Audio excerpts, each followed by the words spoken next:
በስመ አብ ወወልድ ወመንፈስ ቅዱስ አሐዱ አምላክ አሜን።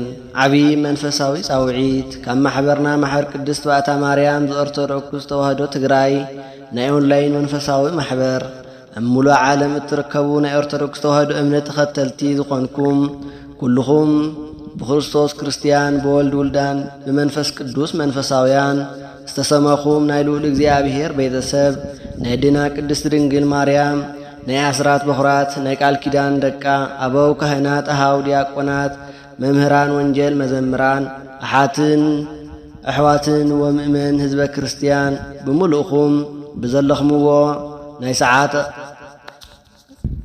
አቆጻጽራ ናይ እግዚአብሔር ፍጹም ሰላምታ ይብጻሕኹም እናበልና እንቋዕ ናብ ዓመታዊ በዓል ቅድስት ባታ ማርያም ከምኡውን ንማሕበርና ቅድስት ባታ ማርያም ዘኦርቶዶክስ ተዋህዶ ትግራይ ናብ 50 ዓመት ምስረታ በዓል በሰላም በጥዕና በፍቅርን አብጽሕኩም አብጽሕና አሜን። እኒሆ እምበር እግዚአብሔር ፈቃዱ ኮይኑ ካብ ታሕሳስ 2 ክሳብ ታሕሳስ 4 ዓብይ መንፈሳዊ ጉባኤ ንሰለስተ መዓልቲ ዝጸናሕ ኮይኑ ካብኡ በረከቱ ተኻፈልቲ ንኽትኮኑ ብትሕትና ንዕድም። ናብ ቤት እግዚአብሔር ንኸይድ ምስ በሉኒ ተሓጐስኩ።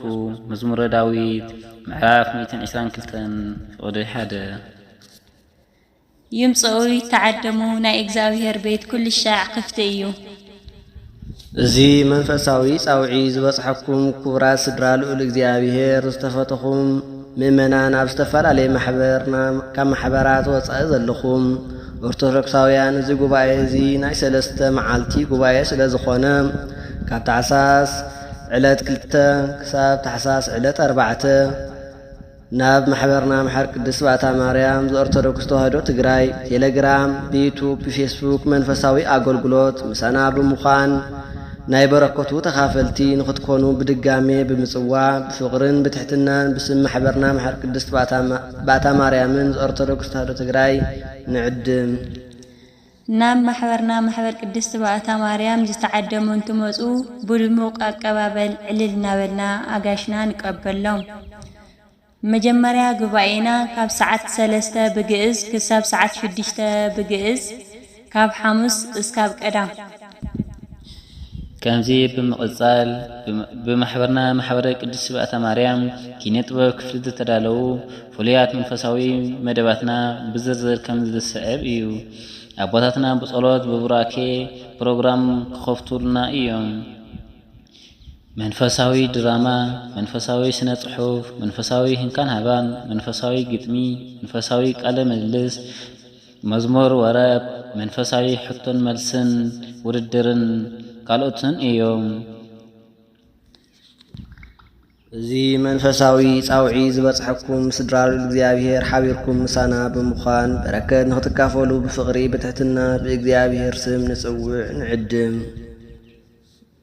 ኣምላኽና ልዑል እግዚአብሔር ሃገርናን ህዝብናን እምነትናን ቤተ ክርስቲያንናን ይሓልወና አሜን። ኣብ ኦንላይን ዘለኹም ሊንክ ብምንካ ይእተዉ። አላዒሉ ከጀመረና አጀሚሩ ከፈጽመና ናይ እግዚአብሔር አምላኽ ሰናይ ፈቃዱ ይኹነልና አሜን አሜን። ከምኡ እውን እዚ ንኽንገብር ዝሓገዘና ምሳና ብምዃን ንዝዓይ ዘሎ እግዚአብሔር አምላኽና ክብርን ምስጋናን ኣምልኾን ውዳሴን ስብሃትን ስግደትን ብኩሉ ግዜ ሰዓትን ንስሙ ይኹን አሜን። ብድጋሜ ኣብ ታሕቲ ኣቐሚጥናዮ ዘለና ሊክ ብምንካ ይተዉ። ወስብሃት ለእግዚአብሔር ወለወላዲቱ ድንግል ወለመስቀሉ ክቡር አሜን።